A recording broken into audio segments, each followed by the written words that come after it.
শিলদের চেতনার দিকে একটা মহা অস্ত্র নিক্ষেপ করব, এর ফলে বাঙ্গু প্রগতিশীলের মুখোশ চূড়ান্ত ভাবে খসে পড়বে আর তাদের পুচ্ছে আগুন জ্বলা যাবে। তাদের প্রগতিশীল প্রতারণা আর ভণ্ডামি ভরা বয়ানের চেতনা এই বিল্ডিং এর মতো ধইসা পড়বে। আগের দুই এপিসোডে আমরা ৭১ সাল নিয়ে আওয়ামী বাম বয়ানকে জয় বাংলা করে দিছি। প্রথম এপিসোডে আওয়ামী বাম বয়ানে পাকিস্তানের ভুয়া অর্থনৈতিক শোষণের ন্যারেটিভে জয় বাংলা করেছি। দ্বিতীয় এপিসোডে ২৫শে মার্চ ৭০-এর নির্বাচন এবং তার আগের পরের ঘটনাকে জয় বাংলা করে দিছি। আজকে আমরা আলোচনা করব বাঙ্গু চেতনার মূল সূতিকাগার ভাষা আন্দোলন নিয়ে এবং এর পিছনের আসল বাস্তবতা কি ছিল। আপনারাও বুঝবেন ৭ জন্মের জাউরা আওয়ামী লীগ এবং বামেরা বাংলাদেশিদেরকে কি রকম উজবুক বানাইছে এই ৫০-৫৫ বছর। এই এপিসোডের শেষ পর্যন্ত দেখলে আপনারা নিজেরাই তাজ্জব হইয়া যাবেন। তাদের প্রতারণার ভণ্ডামি দেখা আজকে আমরা ৫২ চেতনার বয়ানকে পুরাপুরি ধূলিসাৎ কইরা জয় বাংলা কইরা দিব। এর সাথে ভারত, আওয়ামী লীগ এবং বাম বয়ানার তার চেতনার একচ্ছত্র আধিপত্য চিরতরে এই দেশ থেকে লোপ পাবে। চলেন আল্লাহর নামে শুরু করা যাক। প্রথমেই দেখব কি আছে সেই আওয়ামী বাম বয়ান। ১৯৪৭ সালে পাকিস্তান রাষ্ট্রের আবির্ভাব হয়। তাকে মানে আওয়ামী বাম বাঙ্গু বয়ানে কয় আর কি। পাকিস্তান গঠন হওয়ার পরে পশ্চিম পাকিস্তানের শাসক গোষ্ঠী বিশেষ করে পাঞ্জাবিরা পূর্ব পাকিস্তানের বাঙালিদের উপরে তাদের ভাষা উর্দু জোর কইরা চাপাইয়া দিতে চাইছিল। পাকিস্তান আন্দোলনের প্রধান নেতা পাকিস্তানের প্রথম গভর্নর জেনারেল কায়েদে আজম মোহাম্মদ আলী জিন্নাহ ঢাকাতে এসে নাকি কইছিল Urdu and only Urdu shall be the state language of Pakistan. আর এটা শুনে নাকি সবাই না না করে চিক্কুর মাইরে উঠেছিল। আর তার মধ্যে ছিল নাকি সোহরাওয়ার্দীর bodyguard.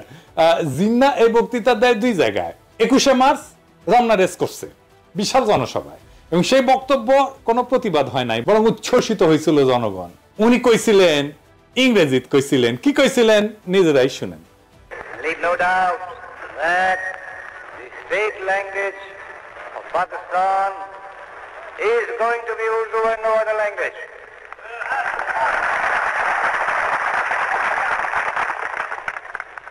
And anyone who tries to mislead you is really the enemy of Pakistan. Without a state language, no nation can remain tied up solidly together and work together. Look at the history. Every government has got to have some state language. Therefore, so far as the state language is concerned, Pakistan's state language shall be Urdu. ইংরেজিতে কইছিলেন, এটা ঠিকই কইছিলেন বলে বাঙ্গু প্রগতিশীলদের ধরে নেওয়া উচিত ছিল, তাই না? বাংলা এটা ছিল এরকম। এই কথা আপনাদের খুব স্পষ্ট করে বলতে চাই, পাকিস্তানের রাষ্ট্রভাষা হবে উর্দু এবং অন্য কোনো ভাষা না। যে আপনাদের ভুল পথে চালানোর চেষ্টা করবে সে পাকিস্তানের শত্রু। কিন্তু আপনি এটা কোথাও দেখবেন না। ২৪শে মার্চ কার্জন হলে তিনি একই রকম কথা বলছিলেন। শোনা যায় এইখানে বাঙ্গু প্রগতিশীলরা না না কইরা উঠেছিল। এটা একটা সিনেমাটিক প্রচার আছে, কিন্তু কোনো অরিজিনাল ফুটেজ এখনো পর্যন্ত কেউ দেখে নাই। অবাক লাগে না আপনাদের? আসলে বক্তব্য দেওয়ার টাইমে না না করেছিল কিনা আমার সন্দেহ হয়, তাই সেটা দেখাতে পারতেছি না, তাই সিনেমা থেকে দেখাই। হ্যাঁ দেখেন,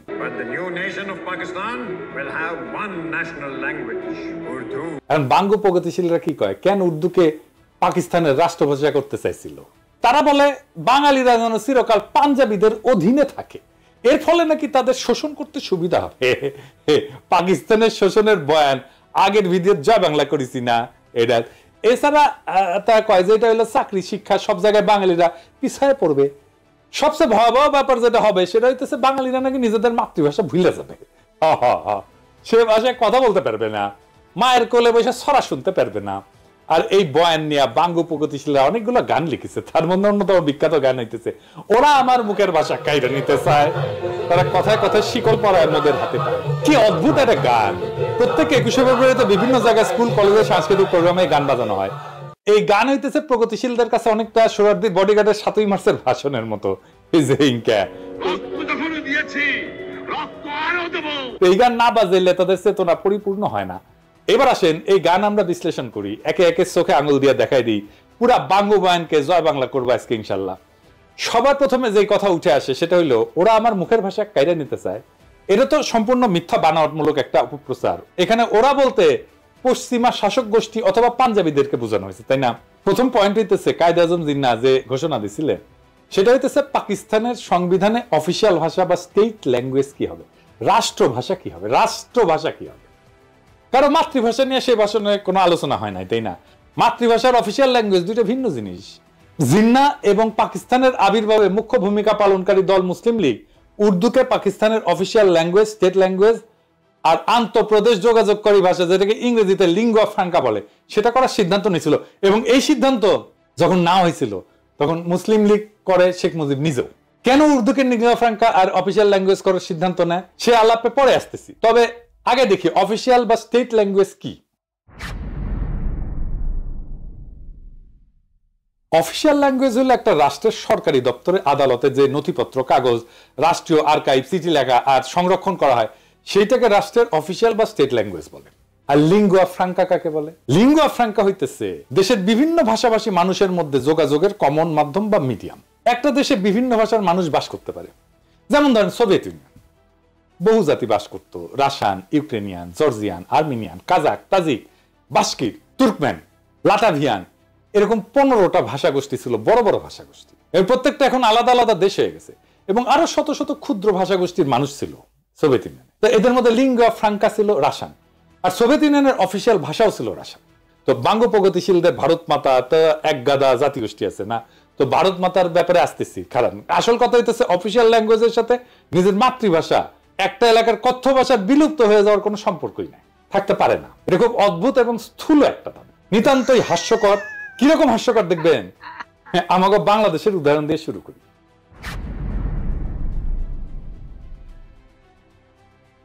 বাংলাদেশের অফিসিয়াল ভাষা হচ্ছে বাংলা, তাই না? আমরা তো সবাই জানি রাষ্ট্রভাষা বাংলা। তো বাংলাদেশে অন্য ভাষাভাষী জনগোষ্ঠী আছে, যেমন সিলেটি আছে, সাতগাই আছে, চাকমা আছে, গারো আছে, সাঁওতাল আছে, অনেক আছে, তাই না? আমি চাকমা গারোদের উদাহরণে আজকে যাব না, সিলেটি আর সাতগাই এই ধরে। এই দুই ভাষা বাংলা থেকে সম্পূর্ণ আলাদা ভাষা, তাদের প্রায় সম্পূর্ণ ইউনিক ভোকাবুলারি আছে, শব্দ ভান্ডার আছে, যেটা অন্য কেউ বুঝে না। এমনকি সিলেটি ভাষা তার নিজস্ব বর্ণমালা আছে, যেটাকে সিলেটি নাগরী বলে। একজন সাধারণ বাংলাভাষী মানুষের পক্ষে সিলেটি বা তাটগাইয়া ভাষা বোঝা অসম্ভব, কারণ তাদের ভোকাবুলারি বা শব্দকোষ প্রায় সম্পূর্ণ ভিন্ন। কারণ ঠান্ডা মাথায় ভেবে দেখেন তো, বাংলাকে অফিসিয়াল ভাষা করার ফলে কি সিলেটি বা চিটাগাং এর মানুষ কি তাদের কথ্য ভাষা বা মাতৃভাষা ভুলে গেছে? না, যায় নাই। কেন যাবে? আশ্চর্য কথা। এটা তো কত উদ্ভট একটা দাবি, সেটা কল্পনা করলেও হাসি লাগে। বাঙ্গ প্রগতিশীলদের দাবি যে ওরা আমার মুখের ভাষা কাইরা নিতে চায়, এটা সম্পূর্ণ গাঁজাখুরি একটা দাবি। এখন যদি চিটাগাং বা সিলেটের ভাইয়েরা যদি বলে ওরা আমার মুখের ভাষা কাইরা নিতে চায়, তাহলে বাঙ্গ প্রগতিশীলরা কই যাবে? বাঙ্গ প্রগতিশীলরা আরো বলে যে পাঞ্জাবি ইরানকে আমাদেরকে শোষণ করার জন্য উর্দু আমাদের উপরে চাপাই দিতে চাইছিল। হায় রে দুনিয়া! বাঙ্গ প্রগতিশীলদের আইকিউ আর সাধারণ জ্ঞান অনেক কম হয়, এটা আমরা সবাই জানি। শিক্ষা দীক্ষাতেও তারা সাধারণত লাড্ডা গোড্ডা হয় আর কি, লেখাপড়া কম করে, শেষ করতে পারে না বেশিরভাগ ক্ষেত্রেই। তো যাই হোক, তাই বলে এত কম হয় এটা কল্পনাতীত। আজকে এক ভদ্রলোকের সঙ্গে কথা হইতেছিল, উনি লন্ডনে থাকেন। তো ওনারে কইলাম যে এই বাঙ্গ প্রগতিশীলদের এত আপনারা পাত্তা দেন, বলেন তো দুনিয়ার কোন দেশে, বড় শহরে, কোন শহরে একজন সো কল্ড বাঙ্গ প্রগতিশীল, একজন সাকসেসফুল প্রফেশনাল, ভালো চাকরি বাকরি করে, প্রফেশনালি এক্সট্রিমলি সাকসেসফুল, সমাজের মানুষ তাকে চেনে, নোটিস করে, মানে সমাজে তার প্রভাব আছে? নাই। দুনিয়ার যে কোনো বড় শহরে, ধরেন London, Paris, new York, Geneva, Sydney, কোথাও পাবেন না। বাম সেকুলার আওয়ামী লীগ এগুলো কোথাও পাবেন না। আহম্মকের দল এটাই জানে না যে পাঞ্জাবিদের নিজেদের মাতৃভাষা বা কথ্য ভাষা উর্দু না, তাদের কথ্য ভাষা হচ্ছে পাঞ্জাবি। পাঞ্জাবি ভাষা হিন্দুস্তানি বা উর্দু থেকে সম্পূর্ণ আলাদা একটা ভাষা। শুনেন, ਚਾਨਣ ਘਟ ਰਿਹਾ ਸੀ, ਹਨੇਰੇ ਦੀ ਆਮਦ ਦੇ ਨਿਸ਼ਾਨ ਪ੍ਰਗਟ ਹੋ ਰਹੇ ਸੀ ਤੇ ਕਹਿੰਦੇ ਆ ਲੋਕਾਂ 'ਚ ਹਾਹਾਕਾਰ। এটা হইতেছে পাঞ্জাবি। কি বুঝতে পারলেন যে এটা যে উর্দু না, এটা যে হিন্দি না? শুধু তাই না, পাকিস্তানের সীমান্ত প্রদেশের পশতুনদের মাতৃভাষা হচ্ছে পশতু, সিন্ধুর ভাষা সিন্ধি, বেলুচিস্তানের ভাষা বালুচ। এই সমস্ত প্রত্যেকটা ভাষা আলাদা আলাদা। কেউ কি নিজেদের ভাষা ভুলে গেছে উর্দুকে অফিসিয়াল ল্যাঙ্গুয়েজ করার ফলে? কারো কি ভাষা কায়দা না হয়েছে? পুরো দাবিটা এত বোগাস, এটাকে যে লজিক দিয়া, যুক্তি দিয়া ভ্রান্ত প্রমাণ করা লাগতেছে, সেটা ভাবতে অবাক লাগে। ধরে নিলাম পাঞ্জাবিরা আমাদের শোষণ করতে চায়, তাহলে তো তারা পাঞ্জাবিকে রাষ্ট্রভাষা করার ঘোষণা দিত, উর্দুকে না, তাই না? জিন্নার জন্ম সিন্ধুর করাচি শহরে। উনার দাদা গুজরাটের অধিবাসী, তাদের কথ্য ভাষা গুজরাটি ছিল। মোহাম্মদ আলী জিন্নাকে ছোটবেলাতে ইংল্যান্ডে চলে যাওয়ার ফলে ইংলিশে বেশি স্বাচ্ছন্দ্য বোধ করতেন উনি, সেই ভাষাতেই কথা বলতেন। ধরে নিলাম যে উনার নিজের ভাষা আমাদের উপরে চাপাই দিতে চাইতেছিলেন। তাই যদি হইতো তাহলে উনি গুজরাটিকে পাকিস্তানের একমাত্র রাষ্ট্রভাষা করার ঘোষণা করতেন, উর্দুকে না, তাই না? জেনারেল আইয়ুব খান উনি সীমান্ত প্রদেশের মানুষ ছিলেন, জন্ম সীমান্ত প্রদেশের হরিপুর জেলা রেহানা নামের একটা গ্রামে। তো আপনার রেহানা নাম শোনেন না, এটা কিন্তু ওই গ্রাম থেকে আসছে। ওনাদের মাতৃভাষা অন্য পাঠানদের পশতুদের চেয়ে আলাদা ছিল। ওনার মাতৃভাষা ছিল হিন্দকো। ইয়াহিয়া খান ছিলেন কিজিলবাস, এর মাতৃভাষা ছিল ফার্সি বা যেটা ইরানের ভাষা। পাকিস্তানে আইয়ুব খানের পর সেনাপ্রধান ছিলেন মুসা খান, উনি ছিলেন হাজারা সম্প্রদায়ের লোক, ওনার ভাষা ছিল হাজারা। মোহাম্মদ আলী জিন্না, আইয়ুব খান, মুসা খান, ইয়াহিয়া খান এরা সবাই মাইনরিটি জাতির সদস্য ছিল, মানে মুসলমান পাকিস্তানেরও মাইনরিটি জাতির সদস্য। জুলফিকার আলী ভুট্টো ছিলেন সিন্ধু প্রদেশের লারকানার মানুষ, আর মাতৃভাষা ছিল সিন্ধি। কেউই বাঙ্গুদের কল্পিত পাঞ্জাবি শোষক ছিলেন না। আমি একটা জিনিস বুঝি না, বাঙ্গুরা সব জায়গায় তো পাঞ্জাবি শোষক কই থেকে পায়? আরে সামারগিরি করে ভুয়া বয়ান বানাবু, জাইনা শুনে গোজা মিল দিয়া বানা, এর গোজা দেয় কিন্তু মিলে না। এরপর আবার বালসুনের মতো লেজে গোবরে একখান বয়ান বানায়, জাতিকে সেটা গিলায় আজীবন তাদের অন্ধ করে রাখার স্বপ্ন দেখি। 47 থেকে 71 পর্যন্ত পাকিস্তানে যতগুলা প্রধান বিচারপতি ছিল, একজনের মাতৃভাষা উর্দু ছিল না, সব 5 জন ছিল মোট। এর মধ্যে 2 জন ছিল বাঙালি, তাদের নাম বলি। মিয়া আব্দুল রশিদ পাঞ্জাবি ছিল, মোহাম্মদ মুনির পাঠান ছিল, এআর কর্নেলিয়াস উনি অ্যাংলো ইন্ডিয়ান ছিলেন, ফজল আকবর বাঙালি ছিলেন, হামুদুর রহমান বাঙালি ছিলেন। বিভিন্ন গুরুত্বপূর্ণ ব্যক্তিদের মধ্যে কালে ভদ্রে 2-1টা পাঞ্জাবি নাম পাওয়া যায়, কিন্তু সবাই বিভিন্ন জাতের মানুষ, অনেকেই মাইনরিটি জাতের মানুষ। এদের কারো তো কোনো সমস্যা হইল না উর্দুকে অফিসিয়াল ল্যাঙ্গুয়েজ করার ফলে, কেউ তো বোঝার দাবি তুললো না, ওরা আমার মুখের ভাষা কাইরা নিতে চায়। এদের কারো তো চাকরি বাকরি পাইতে, শিক্ষিত হইতে, রাজনীতি করতে কোনো অসুবিধা হয় নাই। যত অসুবিধা বাঙ্গু প্রগতিশীলদের। বাঙ্গু প্রগতিশীল যে কত বড় সামারের সামার, বাটপাড়ের বাটপার, সেটা দেখতে পারবেন। আসেন এবার গানের আর বাঙ্গু বয়ানের আর একটা দাবি নিয়ে। উর্দুকে রাষ্ট্রভাষা করা হইলে নাকি বাংলাদেশি বয়াতিদের নাইসা নাইসা গান গাওয়া বন্ধ হয়ে যাবে।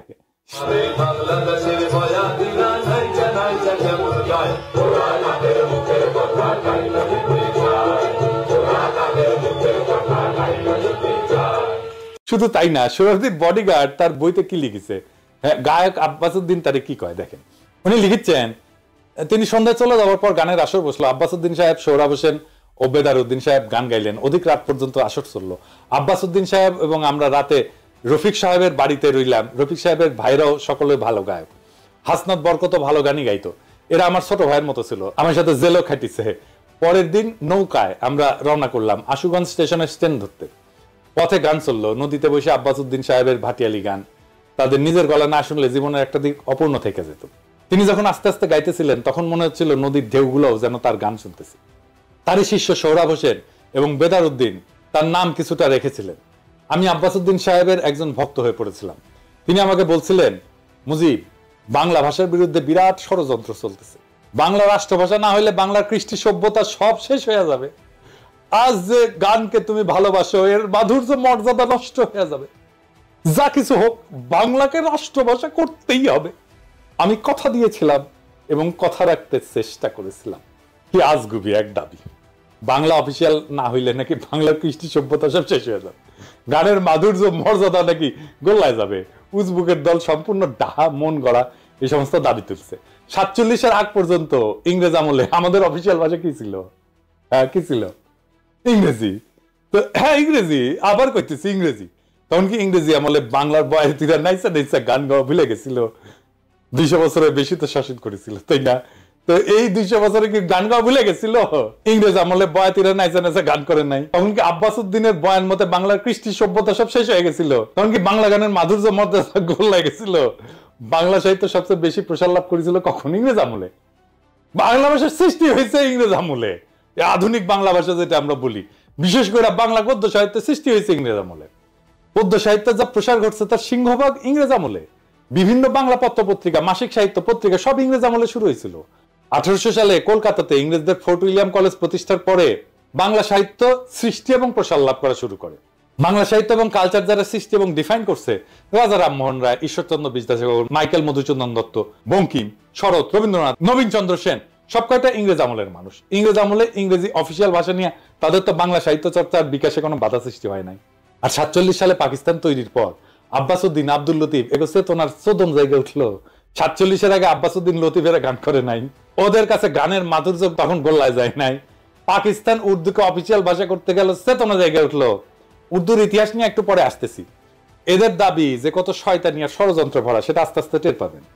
মুঘল আমলে মুঘলদের রাজ দরবার এবং সুবা এবং প্রদেশগুলোতে অফিসিয়াল ভাষা ছিল ফার্সি। মুঘলদের যাবতীয় ডকুমেন্ট, পরোয়ানা, ইতিহাস সবকিছুই ফার্সিতে রচিত হইত। সিরাজউদ্দৌলা, আলীবর্দী, মুর্শিদ কুলি খান এদের আমলে যাবতীয় হুকুম, পরোয়ানা ফার্সি শিকস্তা স্টাইলে লেখা হইতো। এই যে দেখেন, এটা শিকস্তা ক্যালিগ্রাফি স্ক্রিপ্টের একটা উদাহরণ। পলাশী যুদ্ধের পর ইংরেজরা প্রথম 80 বছর মানে 1757 থেকে শুরু করে 1837 সাল পর্যন্ত মুঘলদের ফার্সিকে অফিসিয়াল ভাষা হিসেবে বহাল রাখে। সেই সময় তাদের যাবতীয় অফিসিয়াল ডকুমেন্ট, খাজনার হিসাব ইত্যাদি ফার্সিতেই লেখা হইতো। ইংরেজ সাহেবদের বিভিন্ন চিঠি, আদেশ, পরোয়ানা ইত্যাদি তাদের দেশীয় সেক্রেটারিরা ফার্সিতে লিখে কম্পোজ করে দিত। এই সেক্রেটারিদেরকে বলা হইতো মুন্সি। মুন্সি, হ্যাঁ, প্রচুর হিন্দু ইংরেজি এবং ফার্সি ভাষা শিখে এই মুন্সির কাজ করত। তাদের টাইটেল ছিল মুন্সি। আমাদের গৌতম দাস দাদা আছেন না, আপনারা পছন্দ করেন খুব, আসল নাম হইতেছে গৌতম দাস মুন্সি। উনার ছোট ভাই বিশ্বজিৎ দাস মুন্সি, উনি লেখেন মুন্সি বিশ্বজিৎ। এবার বুঝেছেন তো? 1837 সালে লর্ড অকল্যান্ড ব্রিটিশ ইন্ডিয়ার অফিসিয়াল ল্যাঙ্গুয়েজ ফার্সি থেকে ইংরেজি আর উর্দুতে বদল করে। জিয়া, দুইটা অফিসিয়াল ল্যাঙ্গুয়েজ ছিল, ইংরেজি আর উর্দু।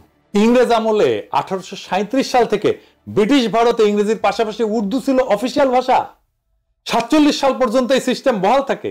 ইংরেজ অফিসাররা ব্রিটিশ ইন্ডিয়ান আর্মিতে তাদের নেটিভ সোলজারদের সাথে কি ভাষায় কথা বলতো শুনবেন? উর্দুতে। মহারানী ভিক্টোরিয়া তার হিন্দুস্তানি ব্যক্তিগত খাদেম মুন্সি আব্দুল করিমের কাছ থেকে উর্দু ভাষা শিখছিলেন। শুধু তাই না, মহারানী ভিক্টোরিয়া তার নিজের ডায়েরি ইংরেজির পাশাপাশি উর্দুতেও লিখতেন। ওনার ডায়েরির 13 ভলিউম উনি উর্দুতে লিখছেন নিজের হাতে। এটা নিয়ে একটা সিনেমা হয়েছে হলিউডে, মহারানী ভিক্টোরিয়া তার হিন্দুস্তানি খাদেম মুন্সি আব্দুল করিমকে নিয়ে। সিনেমার নাম হইতেছে ভিক্টোরিয়া অ্যান্ড আব্দুল। 2017 সালে এটা মুক্তি পেয়েছে।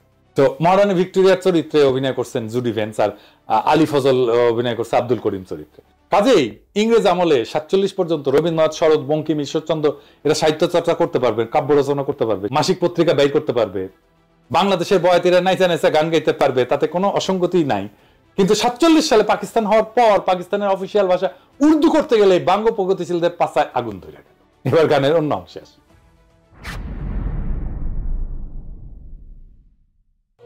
আর কথা বলে কইরা রাখতে কইরা যায় কোন পারাই না গাই তো দিনা ও মাই সোনা মানির জাদু বলে চুমা দিয়া লইতো বলে সোনা মানির জাদু বলে চুমা দিয়া লইতো বলে আলো জাদুর কইরা কইতো মরে আর জানা মার বুকে যায় ওরা মায়ের মুখে কথা কইতে যায় ওরা মায়ের মুখে কথা কইতে। আচ্ছা বলেন, অফিসিয়াল ভাষার সাথে দুঃখিনী মায়ের তার সন্তানকে সোনা মানিক জাদু বলে চুমা দিয়া লইতো কোলে আয়সান আমার বুকে, আয়ের সম্পর্ক কি? ইংরেজ আমলে কি কোনো বাঙালি রমণী তার সন্তানকে বাংলা ভাষায় সোনা মানিক জাদু বলে চুমা দিয়া কোলে নেয় নাই? কি আশ্চর্য একটা দাবি। বাঙ্গ প্রগতিশীলরা আবার এর মধ্যে দুঃখিনী মায়ের ঢুকেছে। কত বড় বাটপারেরা। পাকিস্তান প্রতিষ্ঠা হওয়ার পরে জিন্নাহ এবং তার পরবর্তী গভর্নর জেনারেল আর প্রধানমন্ত্রী খাজা নাজিবুদ্দিন তাদের ভাষণে সুস্পষ্ট করে বলছিলেন যে পাকিস্তানের কোন প্রদেশের প্রাদেশিক অফিসিয়াল ভাষা কোনটা হবে সেটা প্রদেশের আইনসভা ঠিক করবে, কিন্তু অল পাকিস্তান লিঙ্গুয়া ফ্রাঙ্কা হবে উর্দু।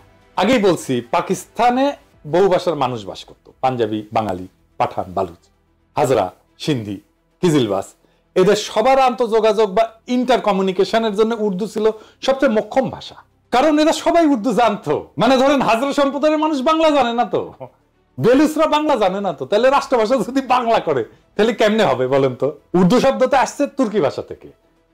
মূল তুর্কি শব্দটা ছিল অর্দু, যার অর্থ হচ্ছে সেনাবাহিনী বা সামরিক শিবির বা ক্যাম্প। এই অর্দু শব্দটা পরবর্তীতে ফার্সি, তারপরে উর্দুতে এসে দাঁড়ায় জাবানি উর্দু, অর্থাৎ সেনাবাহিনীর ভাষা। এই উর্দু থেকেই উর্দি মানে সেনাবাহিনীর পোশাক শব্দটা আসছে। কেন উর্দু? এর জন্য অল্প একটু ইতিহাস বলি, শোনেন, ভালো লাগবে আপনাদের। আরবরা যখন নবীজির ওফাতের পর বিভিন্ন সাম্রাজ্য যেমন রোমান, পারস্যদের পরাজিত করে নিজেদের সাম্রাজ্য বানায়, সেটা সর্বপ্রথম উমাইয়া আমলে ভারতবর্ষ পর্যন্ত পৌঁছায়। মোহাম্মদ বিন কাসেমের নেতৃত্বে মুসলমানরা 711 সালে মাকরান, বেলুচিস্তান আর সিন্ধু প্রদেশ জয় করে। মোহাম্মদ বিন কাসিম সিন্ধু থেকে নদী ধইরা উত্তর দিকে বর্তমান পাঞ্জাবের মুলতান পর্যন্ত জয় করছিলেন। এইখানে আরবদের বিজয় থেমে থাকে প্রায় 300 বছর। ততদিনে উমাইয়াদের পতন হইয়া আব্বাসীয় খলিফারা আসছেন এবং আব্বাসীয় সাম্রাজ্য দুর্বল হইয়া বিভিন্ন খণ্ডে বিভক্ত হয়ে গেছে। আব্বাসীয় সাম্রাজ্যের পূর্ব দিকের প্রদেশ ইরান, খোরাসান আর তুরানে সামানিদ নামে একটা সালতানাত প্রতিষ্ঠা হয় 874 থেকে 999 সাল পর্যন্ত। তুরান হইতেছে তুর্কিদের এলাকা। খোরাসানের উত্তরে একটা বিখ্যাত নদী আছে যার নাম আমোদরিয়া, আপনারা শুনছেন না? গ্রিকরা একে অক্সাস বলতো। আলেকজান্ডার দ্য গ্রেট এই নদী ক্রস করছিলেন তার যুদ্ধযাত্রায়। সেই নদী হইতেছে ইরান আর তুরানের সীমানা। সেই নদীর উত্তরে তুরানি বা তুর্কিরা থাকতো। তুরানি তুর্কি ট্রাইব গুলা অশ্বারোহী বা নমাডিক ছিল। সামানিদ সুলতানেরা ইরানি ছিল এবং তারা ফার্সি ভাষায় ব্যাপক পৃষ্ঠপোষকতা করত। আধুনিক ফার্সি সাহিত্য সামানিদ আমল থেকে শুরু হয়েছে। ফার্সি লেখা হয় আরবি হরফে। ইরানের মহাকবি ফেরদৌসি এই সময়ের মানুষ। সামানিদ সুলতানেরা তাদের রাজসভা এবং সামরিক বাহিনীতে তুরানি অশ্বারোহীদের ব্যাপকভাবে রিক্রুট করছিল। এদের মধ্যে একজন তুর্কি সেনাপতি আলেপ্তেগিন 962 সাল বর্তমান আফগানিস্তানের গজনি শহর জয় করে এনে নিজের একটা সাম্রাজ্যের গোড়াপত্তন করে। এই আলেপ্তেগিনের নাতি বা দৌহিত্র হচ্ছে গজনির বিখ্যাত সুলতান মাহমুদ, যিনি অশ্বারোহী তুর্কি বাহিনী নিয়ে ভারতবর্ষের পাঞ্জাব বিজয় করে তার সাম্রাজ্য যোগ করে। এর ফলে আরবদের বেলুচিস্তান এবং সিন্ধু বিজয়ের প্রায় 300 বছর পর মুসলমানরা বর্তমান সীমান্ত প্রদেশ পাঞ্জাব বিজয় করে। সুলতান মাহমুদ এবং পার্শ্ববর্তী গজনির সুলতানেরা তুর্কি হওয়া সত্ত্বেও তারা সামানিদ সুলতানদের অনুসরণে ফার্সিকেই নিজেদের অফিসিয়াল ভাষা হিসেবে ব্যবহার করতেন। সুলতান মাহমুদ মহাকবি ফেরদৌসিকে নিয়ে পারস্যের মহাকাব্য শাহনামা রচনা করছিলেন। আপনারা জানেন না যে বিখ্যাত শাহনামা? তো গজনির এই সালতানাত 1186 সাল পর্যন্ত ছিল। 1186 সাল পর্যন্ত আফগানিস্তানের ঘুর শহরে তুর্কিক সেনাপতি মুইজুদ্দিন মোহাম্মদ ঘুরি গজনির সালতানাতকে বিজয় করে যোগ করেন নিজের সাম্রাজ্যে। এরপর উনি 1192 সালে দিল্লির কাছে নিজের বর্ম আচ্ছাদিত ঘোড়সওয়ার হেভি ক্যাভারলি এই তুর্কি বাহিনী নিয়ে তরাইনের যুদ্ধে রাজপুত রাজা পৃথ্বীরাজ চৌহানকে পরাজিত করে ভারতবর্ষের মুসলমানদের প্রথম কেন্দ্র দিল্লি সালতানাত প্রতিষ্ঠা করেন। এই সময়ে দিল্লি সালতানাতে তুর্কি, আফগান, ইরানি এই সমস্ত মুসলিম জাতি সেনা হিসেবে দলে দলে যোগ দেয়, কিন্তু তারা অফিসিয়াল ভাষা হিসেবে তাদের আগের গজনির সুলতান মাহমুদ এবং সামানিদদের অনুসরণে ফার্সিকেই বহাল রাখে। ভারতবর্ষে মুসলিম শাসনের সূচনা হয় দিল্লি সালতানাতের মধ্য দিয়ে। এরপরে আস্তে আস্তে মুঘল বাদশাহ আওরঙ্গজেবের সময় প্রায় পুরো ভারতবর্ষ মুঘলদের অধীনে আসে। মুঘলরাও ফার্সির ব্যবহার জারি রাখে। দিল্লি ছিল সালতানাতের রাজধানী বা কেন্দ্রবিন্দু। দিল্লির আশেপাশের এলাকায় খারিবলি নামে একটা ভাষা প্রচলন ছিল। এত জাতের মুসলিম দিল্লিতে সেটেল করার ফলে তারা এই খারিবলি ভাষা ব্যবহার শুরু করে। এর মধ্যে যুক্ত হয় অসংখ্য ফার্সি আর আরবি শব্দ, মানে যেগুলো ধার করা শব্দ। আমাদের বাংলাতে অসংখ্য ধার করা শব্দ আছে। খারবলি আর ফার্সি এই দুইটা মিলে তৈরি হয় উর্দু ভাষা। একে হিন্দুস্তানি ভাষাও বলা হয় কারণ এটার উৎপত্তি হিন্দুস্তানে দিল্লি সালতানাতের সময়। দিল্লি সালতানাতের আমলে 1300 শতকে বিখ্যাত কবি আমির খসরু, যাকে ভারতের তোতাপাখি বলা হয়, উনি উর্দু ভাষায় সাহিত্য রচনা করেন এবং তাকে উর্দু সাহিত্যের জনক বলা হয়। এই উর্দু ভাষাকে ফার্সি আরবি হরফেই লেখা হতো স্বাভাবিকভাবেই, কারণ যারা শিক্ষিত, যারা এই সাহিত্য রচনা করতেন, তারা অলরেডি সেই হরফের রাষ্ট্রীয় কাজে ফার্সিতে ব্যবহার করতেন। এখন হিন্দুস্তানে বিভিন্ন জাতের মুসলমানদের সমাগম ঘটে। ইরানি, তুরানি, আফগান, পাঠান, তাজিক, উজবেক, হাজরা ইত্যাদি। ভারতবর্ষের মুসলমানদের সেনা সামরিতে এরকম অনেক জাতের ঘোড়সওয়ার সৈন্য সেনাপতির সমাগম হইতো। তারা এই হিন্দুস্তানি ভাষায় নিজেদের মধ্যে কমিউনিকেশন করতেন। এই জন্য এই ভাষার নাম হয়েছে উর্দু বা ক্যাম্প। বোঝা গেছে? মুঘল বাদশাহ জাহাঙ্গীর, শাহজাহান, আওরঙ্গজেব থেকে শুরু করে বাহাদুর শাহ জাফর পর্যন্ত সবার মাতৃভাষা ছিল উর্দু। শেষ বাদশাহ বাহাদুর শাহ জাফর উর্দুতে একজন উৎকৃষ্ট কবিও ছিলেন। মুসলমানরা যখন ডেকান বা হিন্দুস্তানের দক্ষিণে নর্মদা নদীর বিন্ধ্য পর্বতমালার দক্ষিণে নিজেদের সালতানাত এক্সপ্যান্ড করে, সেই ডেক্কানেও মুসলমানরা লিঙ্গুয়া ফ্রাঙ্কা হিসেবে উর্দু ব্যবহার করে। দক্ষিণের উর্দুতে তামিল, তেলেগু থেকে অনেকগুলো ধার করা শব্দ আছে, এই জন্য সেটাকে দক্ষিণী উর্দু বলা হয়। কিন্তু হায়দ্রাবাদের নিজামরা যাতে তুর্কি হইলেও তারা হায়দ্রাবাদে উর্দুতেই কথা বলতেন। এমনকি হায়দার আলী আর টিপু সুলতান সুদূর দক্ষিণে মহীশূর রাজ্যের পত্তন করলেও সেখানেও মুসলমানরা লিঙ্গুয়া ফ্রাঙ্কা হিসেবে উর্দু ব্যবহার করতেন। যেমন ভারতের তেলেঙ্গানা রাজ্য, ডেকান বা দাক্ষিণাত্যের একটা রাজ্য, ডেকানের হিন্দুদের ভাষা উত্তর ভারত থেকে আলাদা। দক্ষিণ ভারতের হিন্দুরা উত্তর ভারতের হিন্দিতে কথা বলতে চায় না। তেলেঙ্গানার মূল আঞ্চলিক ভাষা তেলেগু। সেই তেলেঙ্গানার মুসলমানরাও উর্দুকে নিজেদের লিঙ্গুয়া ফ্রাঙ্কা হিসেবে ব্যবহার করে। এই যে দেখেন, তেলেঙ্গানার রাজধানী শহর হায়দ্রাবাদের এমপি আসাদুদ্দিন ওয়াইসি উর্দুতে বলা কথা আর ভাষণ। तरीके से उसको तरतीब दी गई कि अक्सरती तबके के लोग जीत जाएं और मुस्लिम अकलियत के लोग कामयाब होने में बड़ी मुश्किलात पेश आए। इसीलिए 2007 में सच्चर कमेटी ने कहा था, सिफारिशात में कहा कि अब जब हदबंदी होगी तो माकूल तरीके से बनाए जाए ताकि मुसलमान पार्लियामेंट और असेंबली के इलेक्शन जीत सके। পুরা উপমহাদেশে পাঠান, পাঞ্জাবি, সিন্ধি, উত্তরপ্রদেশ, হায়দ্রাবাদ, কর্ণাটক, দক্ষিণী সব জাতের মুসলমান উর্দুকে লিঙ্গুয়া ফ্রাঙ্কা হিসেবে ব্যবহার করে। কারো কারো মধ্যে কোনো কুরকুরানি কিন্তু হয় নাই। এক বিচিত্র উদ্ভট কারণে আওয়ামী ভারতীয় প্রোপাগান্ডায় বিশাল উপমহাদেশের বিভিন্ন জাতের মুসলমানদের মধ্যে শুধু পূর্ব বাংলার বাঙালিদেরকে উর্দুতে ঘৃণা করা শিখাইতে সক্ষম হয়েছে।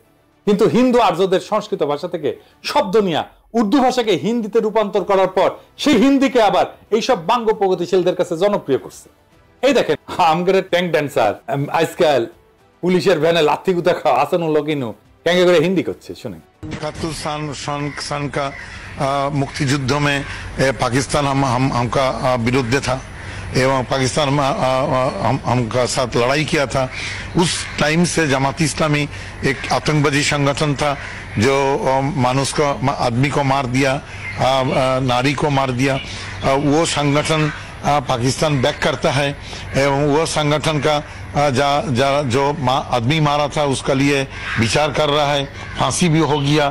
ये संगठन का साथ पाकिस्तानी का एवं पाकिस्तानी गोয়েন্দা संस्था ISI का गভীর ताल्लुक है। তো পাকিস্তান রাষ্ট্র 1947 সালে জন্ম নেয়। ভারতবর্ষে মুসলমানদের দিল্লি সালতানাত মোগল সালতানাতের উত্তরসূরি হিসেবে।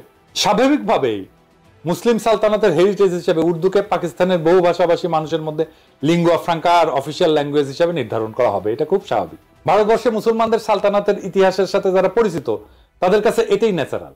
এর বিরোধিতা যে কত বড় ষড়যন্ত্র সেটা আপনারা একটু পরে দেখবেন। ষড়যন্ত্র কারা করছে সেটাও দেখবেন, তাজ্জব হয়ে যাবেন তাদের নির্লজ্জতা দেখে। আধুনিক হিন্দি ভাষার আবির্ভাব ঘটে 19 শতকের শেষে এবং 20 শতকে।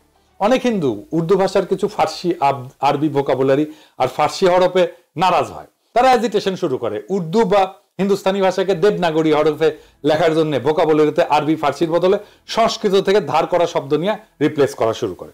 এই ভাষার নাম দেওয়া হয় হিন্দি। এর ফলে আধুনিক হিন্দি ভাষার আবির্ভাব ঘটে।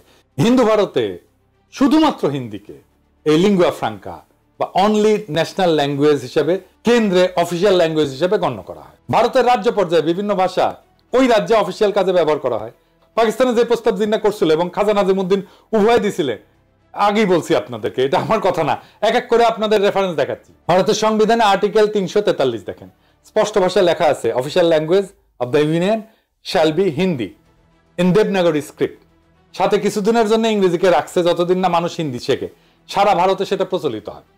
এরপর ভারতের সুপ্রিম কোর্টের এই রায় দেখেন। ভারতের সুপ্রিম কোর্ট হিন্দিকে ন্যাশনাল ল্যাঙ্গুয়েজ হিসেবে রায় দিছে। রায় বলা আছে এইটা ইংরেজি যেহেতু কইছে ঠিকই কইছে, এটা বাংলায় করলে হয়। ভারত অনেক রকম মানুষের দেশ, এখানে হিন্দি জাতীয় ভাষা। তাই আশা করা হয় যে যেসব সাক্ষীকে আবেদনকারী মানে উত্তরপ্রদেশের ট্রাইব্যুনালে নিয়ে আসবেন তারা হিন্দিতে কথা বলতে পারবেন এবং নিজেদের কথা বুঝিয়ে বলতে পারবেন। এরপর সংবিধানের 351 আর্টিকেল দেখেন, স্পষ্টভাবে লেখা আছে ভারতের কেন্দ্রের দায়িত্ব হচ্ছে হিন্দি ভাষার প্রসার ঘটানো, সাথে হিন্দি ভোকাবুলারি ক্রমান্বয়ে সংস্কৃত থেকে ধার করা শব্দ দিয়ে প্রতিস্থাপন করা। কই, ভারতের পশ্চিমবঙ্গে তো বাঙালি বাস করে। বাংলা সাহিত্য, কালচার, সংস্কৃতি বলতে যা বুঝি সেটার গোড়াপত্যন্ত ঘটে পশ্চিমবঙ্গের হিন্দু ভদ্রলোক, ব্রাহ্মণ, কায়স্থ, বৈদ্য এদের হাতে। তারটা একটা টু শব্দ পর্যন্ত করলো না যে ভারতে তাদের মুখের ভাষা কাইরা নিতে হইতেছে। তাদের দুঃখিনী মায়ের কি হবে, সোনা মানিক বলে আর বুকে টাইনা নিতে পারবে না। হিন্দিকে ভারতের কেন্দ্রে অফিসিয়াল ল্যাঙ্গুয়েজ করার ফলে কি তারা বাংলা ভুলে গেছে? এখনই কি আপনারা বুঝতেছেন না পূর্ব বাংলার কৃষিজীবী মুসলমানদের বলদ আর উজবুক পেয়া কত বড় খেলা খেলছে ভারতীয় চর আর তাদের দোসরেরা? এবার দেখেন আরো খেলা আপনাদের কিভাবে বলদা পাইয়া খেলছে, একটু দেখায়। বাঙ্গু প্রগতিশীলরা রবীন্দ্রনাথ কইতে কইতে অজ্ঞান হয়ে ক্যাট হয়ে পড়ে যায়। এই যে কয়েকদিন আগে সঞ্জিতা খাতুন মারা গেল, তার লাশের পাশে রবীন্দ্রসঙ্গীত গাইলো, ভিডিও দেখেন।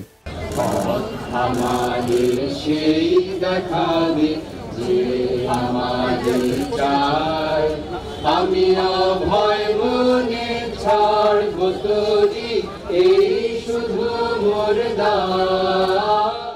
এখন আপনাকে আমি এই রবীন্দ্রনাথের একটা চিঠি পড়ে শোনাইতেছি, তাহলে বুঝবেন এই বাঙ্গু প্রগতিশীলদের ভারত মাতা, আওয়ামী লীগ আর বামেলামিরা কিরকম বলদ বানাইছে। The Mahatma and the poet এই নামে একটা বই আছে, যেখানে রবীন্দ্রনাথ এবং গান্ধীর মধ্যে লেখা চিঠিপত্র সংকলন করা হয়েছে। এটা সংকলক সব্যসাচী ভট্টাচার্য আর এক ভট্টাচার্য। 21 জানুয়ারি 1918 বিহারের মতিহারি থেকে গান্ধী রবীন্দ্রনাথকে একটা চিঠি লেখে। এই পত্রে গান্ধী রবীন্দ্রনাথের মতামত জানতেছে একটা বিষয়টা হইতেছে হিন্দিকে ভারতের একমাত্র জাতীয় ভাষা বা ন্যাশনাল ল্যাঙ্গুয়েজ করার ব্যাপারে, এই ভাষাকে আন্তঃপ্রদেশ যোগাযোগ এবং জাতীয় সমস্ত কমিউনিকেশনের ব্যাপারে চালু করা গান্ধীর প্রশ্ন ছিল এইরকম ইংরেজি, যে এটা কি ঠিক না যে হিন্দি একমাত্র সম্ভাব্য জাতীয় ভাষা এবং বিভিন্ন আন্তঃপ্রদেশের যোগাযোগের জন্য ভাষা হইতে পারে? চিঠির উত্তরে শান্তিনিকেতন থেকে 24 জানুয়ারি 1918-তে রবীন্দ্রনাথ এই প্রস্তাবে সম্মতিসূচক মতামত দেন এবং হিন্দিকে ভারতের একমাত্র জাতীয় ভাষা যা আন্তঃপ্রদেশ যোগাযোগের জন্য উপযুক্ত বলে মতামত প্রদান করেন। তিনি স্পষ্ট বলছিলেন, হ্যাঁ, হিন্দি একমাত্র সম্ভাব্য জাতীয় ভাষা হইতে পারে ভারতের। আবার পড়ে শোনাচ্ছি, Hindi is the only possible national language in India. তবে এও বলেন, যেহেতু তাদের প্রজন্ম ইংরেজি শাসনের অধীনে বড় হয়েছে, ইংরেজি ভাষাতে নিজেদের মতামত আর্টিকুলেট করে হিন্দিকে সম্পূর্ণরূপে প্রচলন করতে আরেক জেনারেশন বড় হওয়া লাগবে। গান্ধী গুজরাটি, মাতৃভাষা গুজরাটি, এবং রবীন্দ্রনাথ বাঙালি, বিনা দ্বিধায় হিন্দিকে একমাত্র জাতীয় ভাষা হিসেবে মাইনে নিল। ভারত স্বাধীন হওয়ার পরে ভারতের সংবিধানেও হিন্দিকে একমাত্র অফিসিয়াল ভাষা হিসেবে ঢুকানো হইল এবং এর পাশে ইংরেজিকে রাখা হইল যতদিন নতুন প্রজন্ম হিন্দি না শিখে। যে বাঙ্গ প্রগতিশীলরা এত রবীন্দ্রনাথ বই করলে পাগল হইয়া যায়, কাইট হয়ে পড়ে যায়, সে রবীন্দ্রনাথ নিজেই তো তার দেশ ভারতে হিন্দিকে সর্বভারতীয় ভাষা হিসেবে প্রমোট করছে। এখানে বাঙ্গ প্রগতিশীলদের আইকন রবীন্দ্রনাথ তো হাউকা করে নাই যে সে তার মাতৃভাষা ভুলা যাবে। পশ্চিম বাংলার কোন কবি সাহিত্যিক তো এটা একটা টু শব্দ করে নাই, যেহেতু রবীন্দ্রনাথ কইছে, ঠিকই কইছে। আর জিন্না একই কথা কইয়া ভিলেন হইয়া গেল বাঙ্গ প্রগতিশীলদের কাছে। এটা কত বড় সামার বাটপারের বাটপার দেখেছেন। ভারতের কেন্দ্রে, সচিবালয়, আদালতে, আর্মিতে, সব জায়গায় অফিসিয়াল ভাষা হচ্ছে হিন্দি বা ইংলিশ।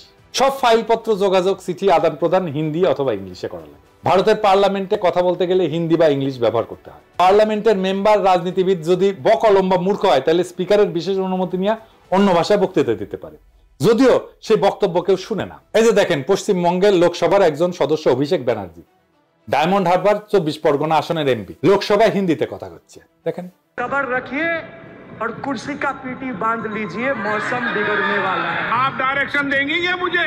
पश्चिम बंगाल के चीफ मिनिस्टर ममता बनर्जी सदन के सदस्य है, नहीं है? तो उन्होंने क्यों टिप्पणी किया? বাঙ্গু প্রগতিশীলরা তো ভারত মাতা শুইয়া কায়েত, এরা কিন্তু ভারত মাতার বিরুদ্ধে একটা টু শব্দ করবে না। আপনাদের কি আসলে বিশ্বাস হয় যেই সব 7 জন্মের জাউরাজ, আওয়ামী লীগ, সিপিবি, বামপন্থী বুদ্ধিজীবী সাহিত্যিক যেমন শাহরিয়ার কবির, কমিউনিস্ট মুনির চৌধুরী, যারা ভাষা আন্দোলন নিয়ে লাফাইছে, তারা কি এইটার জবাব দিতে পারবে যে যদি 47-এর দেশভাগ না হইয়া আমরা যদি অখণ্ড ভারতের অংশ হইতাম তাহলে কেন্দ্রে অফিসিয়াল ভাষা কি হইতো? হিন্দি হইতো তো, তাই না? তো তারা কি হিন্দি ব্যবহারের বিরুদ্ধে একটা টু শব্দ করতো? তারা তো তাদের গুরুদেব রবীন্দ্রনাথের আদেশ দেখে কাইট হয়ে পড়ে যেত। আসলে ওদের সবসময় উদ্দেশ্য ছিল ভারত মাতার এজেন্ডা বাস্তবায়ন করা। আমাদের আগের 2টা এপিসোডে দেখাইছি, এই এপিসোডের মাধ্যমে সেটা আবার স্বতঃসিদ্ধভাবে প্রমাণ করলাম আপনাদের সামনে আরেকবার। এরা সব সময় এই ভূখণ্ডের মুসলমানদেরকে দুর্বল করে রাখতে চেয়েছে, এখনো সেটার জন্য আপ্রাণ চেষ্টা করে যাচ্ছে। সেই জন্য প্রথম থেকে ষড়যন্ত্র করে তাদের দেশীয় লেসপেন্সারদের মাধ্যমে এই সমস্ত ভুয়া বয়ান তৈরি করে বিলি করেছে। পাকিস্তান তৈরি হওয়ার পর থেকে এদের উদ্দেশ্য ছিল উপমহাদেশের মুসলমানদের মধ্যে যাতে বন্ধন না থাকে, একতা না থাকে, মুসলমানরা যাতে কোনোভাবে এক দেশে বসবাস না করে। মুসলমানরা যদি একতাবদ্ধ শক্তিশালী থাকে তাহলে তো ভারত মাতার বিশাল বিপদ সামনে, তারা তাদের অখণ্ড ভারত পুনরুদ্ধারের স্বপ্ন বাস্তবায়ন করতে পারবে না। এই জন্যই ভারত নিজে হিন্দিকে নিজের অফিসিয়াল ল্যাঙ্গুয়েজ বানায় পূর্ব বাংলার মুসলমানদেরকে উজবুক বানাইছে তাদের দেশীয় দোসরের মাধ্যমে। এখনো খেয়াল করলে দেখবেন ইউটিউবে বা ফেসবুকে পশ্চিমবঙ্গের বাঙালিরা এসে এই ব্যাপারে উস্কানি দেয়। যখন কোনো উর্দু গানে বা পাকিস্তানের কোনো কিছুতে বাংলাদেশি কেউ লাভ দেয়, লাইক দেয় বা কোনো একটা কমেন্ট করে, এইসব পশ্চিমবঙ্গের বাটপাট সামাররা এসে কয় তোদের ভাষা উর্দু নাকি? কত বড় সামারেরা! তখন এরা ওপার বাংলা থেকে ভাষা আন্দোলনে ব্যাপকভাবে উস্কানি দিছিল, প্রোপাগান্ডা চালাইছিল। এদের প্রোপাগান্ডা কি জিনিস সেটা সবাই আজকে ভালোভাবে বুঝছেন। দেখেন, আপনাকে মৌলিক যখন কেন্দ্রে যায়, মোদির সাক্ষাৎকার নেয়, তখন হিন্দিতে কথা কয়।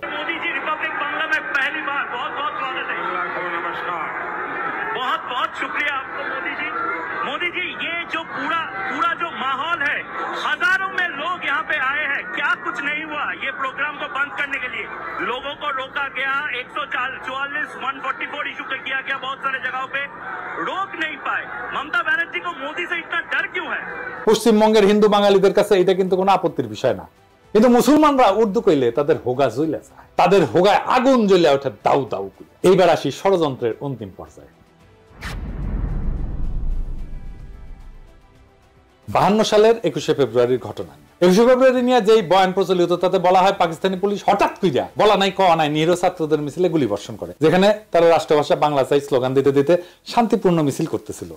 এর ফলে হতাহত হয় বেশ কিছু ছাত্র জনতা, কিন্তু বাস্তবতা ছিল সম্পূর্ণ বিপরীত। প্রথম পয়েন্ট হচ্ছে গুলি চালাইছিল প্রাদেশিক সরকার, কেন্দ্রীয় সরকার না। পুলিশ ছিল প্রাদেশিক সরকারের অধীনে এবং পূর্ব বাংলা পুলিশে বাঙালিরাই চাকরি করত। প্রাদেশিক সরকারও সম্পূর্ণভাবে বাঙালি ছিল। মুখ্যমন্ত্রী ছিল ময়মনসিংহের নুরুল আমিন, মন্ত্রিসভা ক্যাবিনেট ছিল 100% বাঙালি। দ্বিতীয় গুরুত্বপূর্ণ পয়েন্ট হইতেছে পুলিশ লাফায় এসে ছাত্রদের উপরে গুলি চালায় না। আওয়ামী লীগ এবং কমিউনিস্ট পার্টির ছাত্র সংগঠন অনেক উস্কানি দিয়াও কোনো পাল্টা সারা না পেয়ে একটা সিন ক্রিয়েট করার জন্য প্রাদেশিক আইনসভার দিকে হামলা করতে যায়। তখন প্রাদেশিক আইনসভা ছিল এখন যেটা বাংলা একাডেমি, ওইটা। সেদিন প্রাদেশিক আইনসভার সদস্যদের একটা মিটিং এর ডেট ছিল। সেখানে আওয়ামী বামেরা প্রাদেশিক আইনসভার সদস্যদেরকে আইনসভায় যোগ দিতে বাধা প্রদান করে শারীরিকভাবে, তাদের গাড়ি পর্যন্ত আটকায়। পুলিশ এসে তাদেরকে সরাই দিতে চায়, রাস্তা ক্লিয়ার করে দিতে চায়। তখন লীগের আর কমিউনিস্টদের ছাত্রকারা পুলিশের উপরে চড়াও হয়, পুলিশ লাঠিচার্জ করে। লীগের গুন্ডারা এরপরে পুলিশের দিকে ঢিল ইট পাটকেল ছড়া শুরু করে এবং পুলিশেরা আহত হয়। তো এই সমস্ত বামেরা কি ধরনের হয় দেখেছেন তো, পুলিশদেরকে কিভাবে আক্রমণ করে এবং তারপরে বলে আমাকে আক্রমণ করছেন কেন, দেখেন না? এই যে দেখেন,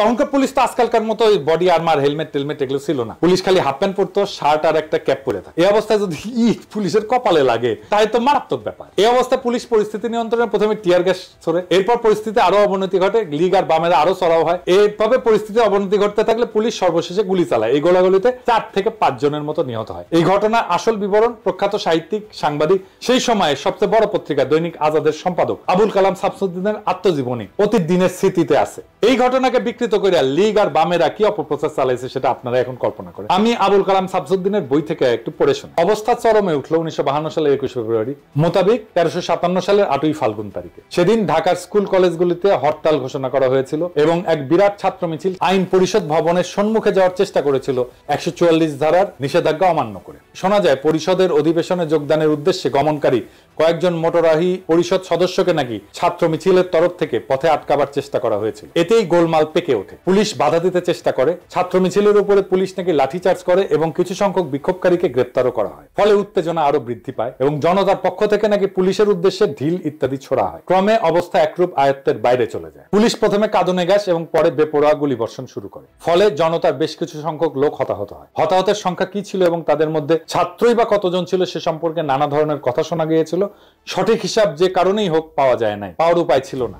এই পুরো এপিসোড শোনার পরে এখন আপনারা ঠিক করেন, আপনারা কি ভারতীয় আধিপত্যবাদ নামের বৃক্ষের প্রথম শিকড় ছিল শহীদ মিনার, এটা বুঝতে পারছেন? আওয়ামী লীগের তৈরি করা হুজুগে আবেগ বাদ দিলে শহীদ মিনার এবং এই সংক্রান্ত পুরো ন্যারেটিভ হচ্ছে ভারতীয় চক্রান্তের কাছে আমাদের পরাজয়ের সর্বপ্রথম ঘটনা। এটাকে সেলিব্রেট করা আর পলাশী যুদ্ধের লর্ড টাইপের বিজয়কে সেলিব্রেট করা একই কথা। প্রিয় দর্শক, এতক্ষণ যা শুনলেন তা শুধু ইতিহাস না, এটা একটা চেতনার ময়ূরপুচ্ছ ছিঁড়ে ফেলার রক্তাক্ত ঘোষণাপত্র। বহুদিন ধরে আমরা ভাবছি 21 ফেব্রুয়ারি মানেই ভাষার জন্য আত্মাহুতি, কিন্তু কে লিখছিল সেই নাটকের চিত্রনাট্য, কে বসে বসে বানাইছিল সেই ট্র্যাজেডির আবহ? এটা কি মাতৃভাষার বিজয় ছিল না এটা ছিল একটা সুচারু প্রতারণা? ভারতের প্রথম পেরেক ঠোকা আমাদের ভূখণ্ডের আত্মপরিচয়, আমাদের ঐতিহ্যে, আমাদের আত্মমর্যাদায়। ভাষার নামে চলা ষড়যন্ত্রের নোংরা স্ক্রিপ্ট আমরা আজকে ছিঁড়ে ছিঁড়ে ফেলে দিচ্ছি। আমরা সেই প্রজন্ম যারা আর হুজুগে শহীদ মিনারে খালি পায়ে শুধু গানই করতে যাব না, আমরা প্রশ্ন করব। আমরা সেই প্রজন্ম যারা জানে রাষ্ট্রভাষা আর মাতৃভাষার পার্থক্য কোথায়। আমরা সেই প্রজন্ম যারা ইতিহাসের ভাঙা পাথর গুড়ায় নতুন সত্যের মিনার গড়তে চায়। আজকে আমরা ঘোষণা করতেছি, চেতনার নামে চালানো ভারতীয় আধিপত্যের অপপ্রচার আর চলবে না। এই ইতিহাস যারা জানে না তারা আবেগে ভাসে, আর যারা জানে তারা বিদ্রোহে দাঁড়ায়। এটাই শেষ কথা। আজ চেতনার বেদীদের শ্রদ্ধা নয়, আত্ম